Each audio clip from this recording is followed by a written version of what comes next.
Hey everyone, welcome to today's video. We're diving into the highly anticipated Joker 2, officially titled Joker Folie. Before diving into the story of Joker 2, there's something important you should know. This film is primarily a musical, meaning that music plays a more significant role than dialogue. Many scenes in the movie are conveyed entirely through song, with the music helping to explain the story. But don't worry, I'll break down those scenes in a simple and clear way, focusing mainly on the storyline, so you can easily understand what happens in Joker 2. Let me fill you in on an important detail about Joker 2. The story of Joker Part 2 picks up exactly where the first movie left off. In this sequel, we continue to follow the character Arthur Fleck. To give you some background, Arthur's parents abandoned him at birth, leaving him to grow up as an orphan. Later, he was adopted by a woman who raised him, but she lived with her boyfriend, which complicated his upbringing.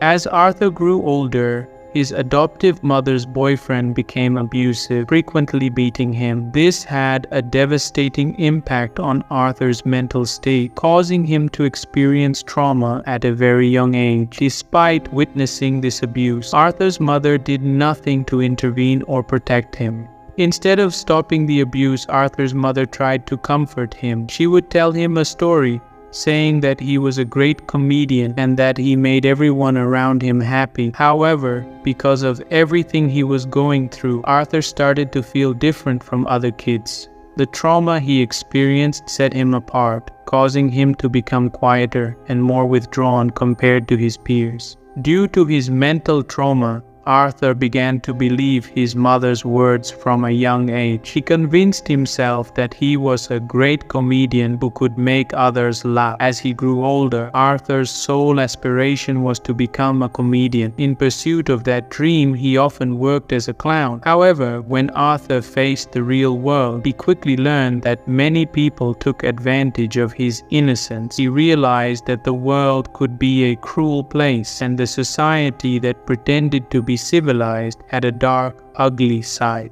Throughout his life, everyone he encountered mocked him and made his life even more difficult. Many people exploited Arthur, and some even physically abused him. Because of all this, Arthur developed a different personality within himself, one that was completely distinct from his true self. This new identity became the Joker. Throughout the story, we see Arthur as a genuinely innocent person who always treats others well and never harbors ill intentions. However, his alter ego, the Joker, is anything but innocent. As a result, anyone who wronged Arthur faced the wrath of the Joker. When Arthur's alter ego emerged, he exacted revenge on those who tried to mock or harm him, killing them in the process. However, it became incredibly difficult for Arthur to explain that it was the Joker, not him, who committed those murders. Consequently, Arthur was blamed for all the killings and was imprisoned as a result. Joker 2 begins with Arthur's life in prison. Here, we see the consequences of the 5 murders committed by the Joker as Arthur is serving his sentence. The story delves into Arthur's prison life, where he is surrounded by other inmates. The prison officers also treat him harshly, despite being an innocent person who means no harm to anyone. Arthur is viewed as the Joker by everyone around him, leading to mistreatment from both inmates and guards alike. But no one seems to understand that everything Arthur did was actually influenced by the Joker. While Arthur is living his life in prison, he meets a girl named Harley Quinn, played by Lady Gaga. When Harley encounters the Joker, she reveals that she has a fascination with him, particularly because she enjoyed watching him take a life on live television.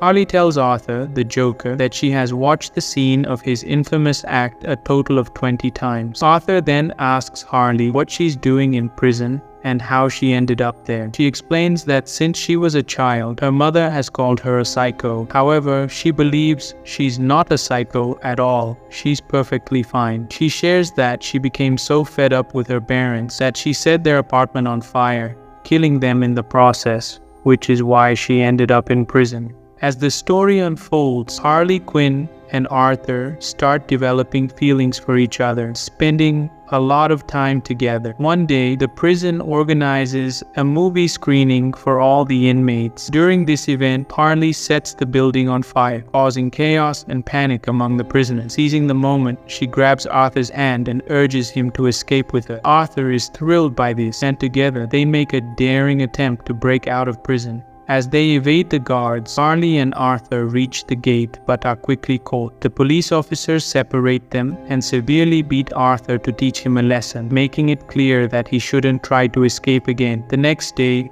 Harley visits Arthur in his cell. She reveals that the prison has decided to release her, believing that if she stays with the Joker, she will only become more trouble. They think she might continue to plot escape attempts with him. To keep Arthur away from the Joker, the prison decides to release Harley. However, even after her release, she frequently visits Arthur and he finds immense joy in their meetings. During this time, Arthur and Harley begin to fall in love with each other. Meanwhile, outside the prison, Gotham City's judicial system holds Arthur responsible for all the murders committed by the Joker. As a result, he is sentenced to death, with an announcement that he will be executed in just a few days. At this point, a woman enters the scene. She's a counselor. She comes directly to the prison to meet Arthur and informs him that she has read all of his files. She knows about everything that has happened in his life so far. The counselor tells Arthur that she recognizes he has two distinct personalities. One is his true self, Arthur, and the other is the Joker. She reassures him that he is innocent and that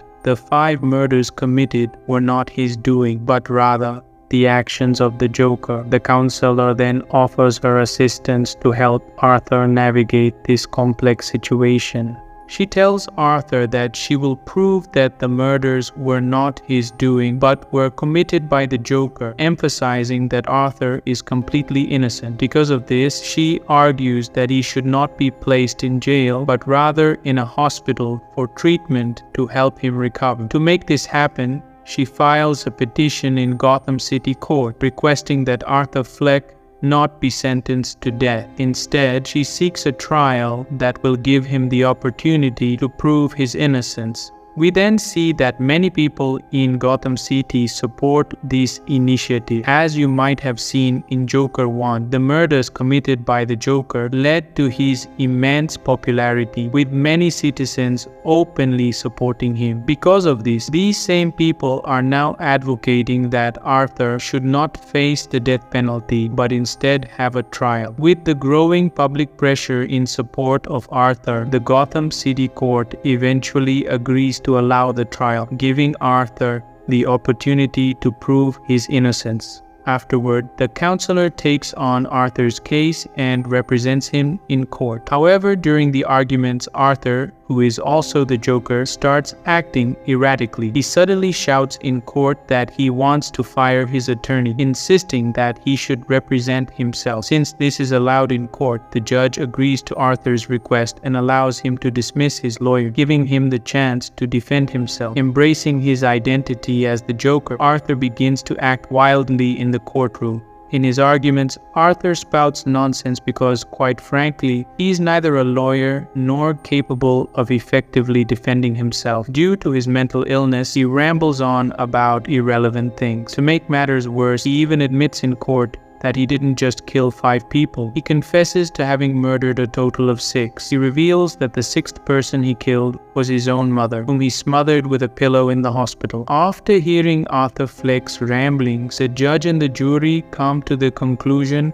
that Arthur, who is the Joker, is indeed insane and responsible for the deaths of 6 people in Gotham City. As a result, he is declared guilty and sentenced to death by execution. However, just as the judge is about to deliver the verdict, the Joker supporters launch an attack on the courtroom. They detonate a bomb inside a car, crashing it into the courthouse walls. The bomb explodes and the courtroom is left in ruins. In the chaos, the Joker's supporters search for him and finally find him in rough shape due to the blast, with several injuries. They quickly lift him up and put him in their vehicle, vowing to prevent him from facing execution. However, as they drive away, the Joker suddenly jumps out of the car and makes a run for it, disappearing into the distance. Suddenly, a police car spots the Joker and they swiftly apprehend Arthur Fleck, bringing him back to prison. One day, while Arthur is sitting with his fellow inmates, a police officer approaches him and says that someone is there to see him. The officer leads Arthur down a corridor, and as he walks, we notice that he is completely alone in that hallway.